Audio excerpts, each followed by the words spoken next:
and welcome to today's session. I'm Tom Long, a resident at Boxtree Court, that is, in God's own county of Yorkshire, and it's my real serious honour to be your host today. And today we'll be talking about something that affects each and every resident of Housing 21. The end of year service charge statement. What a statement that is. These statements are usually posted on your communal notice board around this time of year, but we wanted to break down what they mean, what terms such as surplus and deficit refer to, and very importantly, how you can access financial support should you need it. Now, to assist me with this morning, I'm very privileged to be joined in this video by Robin Brown. Robin is also a resident of Housing 21, along with Richard Lawton, who is head of resident charges, Richard, at Housing 21, and Tracy Jones, the ubiquitous Tracy Jones, head of operational development. What a title. So welcome, everyone. Morning, Tom. You're right. I think we should start, first and foremost, by asking Richard the obvious basic question. What is the end-of-year service charge statement, Richard? So the end-of-year service charge statement is a summary of what was budgeted for that year, so what the residents have paid, and then that's versus what was actually spent during that financial year. So it helps residents see how their money has been spent on things like cleaning, gardening, communal repairs and utilities. But just for clarity, Richard, you refer to the financial year and budget year, which I assume is not the calendar year. So when does it start? And more importantly, when does it end? Yeah. Yes, that's right. So the service charge, the statement runs from April to March. So it does sort of roll over slightly from one year to another. So, for example, for the current statement for 24-25, that would be the period from April 24 to March 25. And then what happens after that period is the team and Housing 21 have 6 months then to finalize those statements, make sure that they're happy with the costs, what should be there in there should be there, and then they are then available by the end of September, and then that's when they go on the notice board of the schemes. That's very clear, Richard. Thank you very much. But perhaps I could turn to you now, Tracy, and these statements often mention things like surplus and deficit. Can you please explain what those two terms mean? Yes, of course, Tom. So a surplus means that the scheme spent less than was budgeted, and that results in leftover funds. So these surplus amounts are typically returned to residents the following year through adjustments in the service charge budget. A deficit, on the other hand, means that the scheme spent more than they'd planned, so more than they'd budgeted for. And this shortfall is usually recovered the following year via the service charge. However, in some cases, adjustments can be applied to residents' accounts immediately.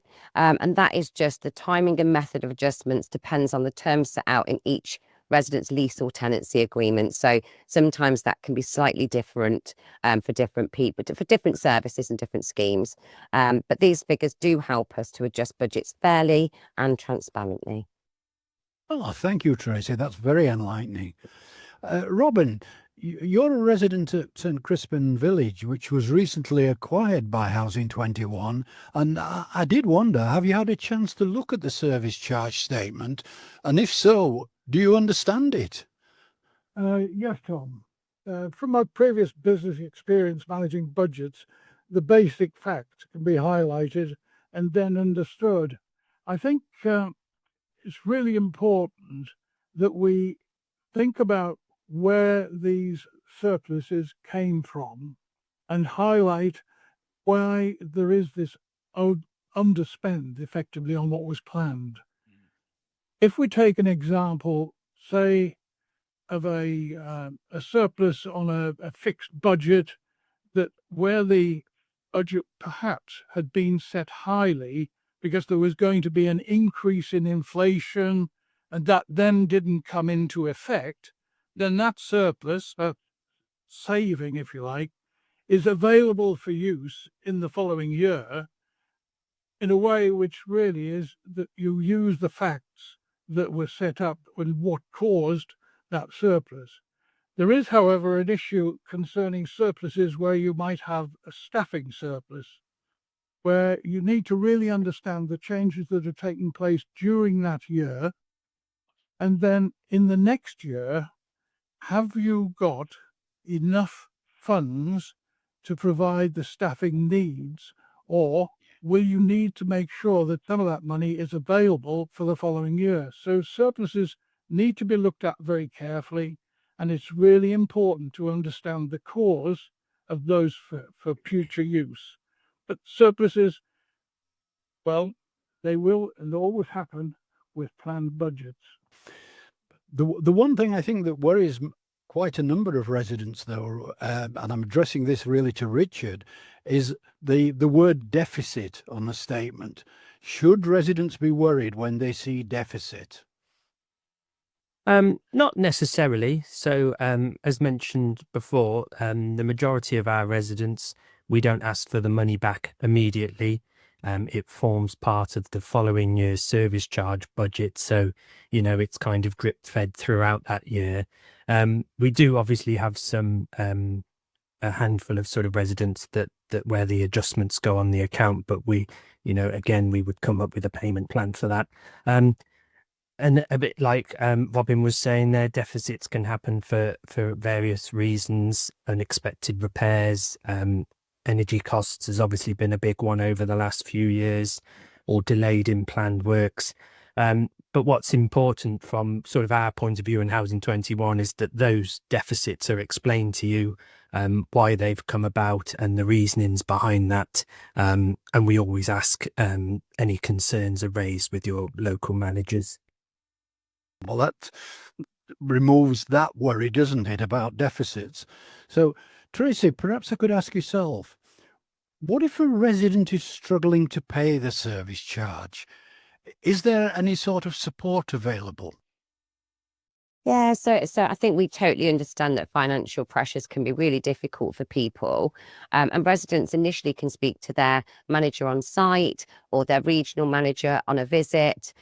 We do have a tenancy sustainability team as well, which offers confidential support, so residents can contact them. And we can help with things like benefit checks, budgeting advice, and certainly signposting to external support services as well. I think the key point, I think, Tom, is that residents talk to us early on and let us know that there's some financial pressures there. Yeah, I think that's very, very important, isn't it, Tracy? That speaking early on, not standing back, bringing the problem forward. Robin, were you aware that Housing 21 had options when it comes to financial support? No, and in fact, I'm learning every month, as it were, the benefits of Housing 21 running our budget. I would be very happy to understand better what forms of help are available and how we can make sure that our residents are aware of the opportunity to use that facility. Yeah, so I think best place, as I said earlier on, Robin, is to start by speaking to the manager on site or regional managers when they visit. But we've also got a lot of guidance on our Housing 21 website as well. If you visit the website and use the search for financial help, all of the relevant information will appear for you. That's fantastic to hear, isn't it? That people can find the help if they need it. So before we wrap up, are there any final thoughts? Richard? Yeah, so from me, it would be to check your statement. Don't be afraid to ask questions. This is your money at the end of the day. If you want to know more detail, then feel free to ask, and don't hesitate to get the support that you need. Tracy? I'd just say that we're here to help. The statements are about transparency and working together. So don't forget, come to us and ask those questions. Robin? Yes, don't be afraid to speak up. Ask your questions because it really helps us all if people try and find out some of those basic facts that lots of people think they know, but quite often when we get the experts talking to us, we learn something new. Excellent. So thank you to everyone for watching this short video, and particularly to Tracy, Richard and Robin for giving up their time to come and explain all these intricacies to us. But please remember, your service charge statement is there to help you understand how your money is being spent. If you've any questions, speak to your local manager, and if you feel you need support, reach out, but reach out early.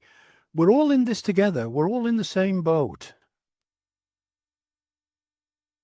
We hope that you have found this very constructive presentation and look forward to you being able to utilize the information that's been given to you in a way that will help you personally and all the other residents in your court.